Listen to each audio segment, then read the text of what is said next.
Now, the Christ the Redeemer selfie is a hugely popular one this week. Do you think this is showing that people will go to extreme lengths to take selfies and post them on social media in hopes that they go viral? Exactly. I think in the same way that people dreamed of getting to the top of Everest. And once people had got to the top of Everest, somebody had to do it without oxygen. And then somebody had to do it faster than anybody else had done it without oxygen. Right. Extreme selfies of the kind that you're talking take a lot of courage, a lot of bravery, and a huge amount of ego. Yeah. So if you want to get on top of the statue in Rio, you have to be the kind of person who can get away with that.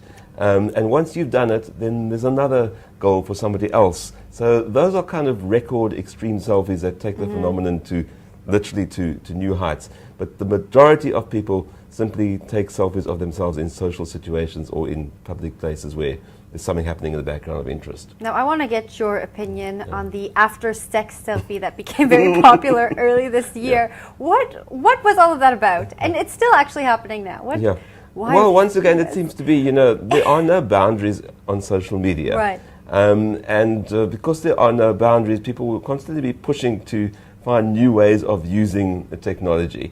And it's kind of, the only surprise with it is that it took so long for somebody to hashtag it and to actually do it and to turn it into a phenomenon. But once again, the fun of it is, that, you're not the only people doing this. It's become a trend, and as soon as it becomes a trend, then everybody wants to be part of it. But once again, those kind of selfies do take a certain amount of a lot of self-esteem. Not everyone can do that. So there's degrees, there's genres of selfies, and I would put those on the same extreme as climbing tall places, because you're showing yourself, you're showing the most intimate side of yourself, and you have to have a certain amount of courage to do that.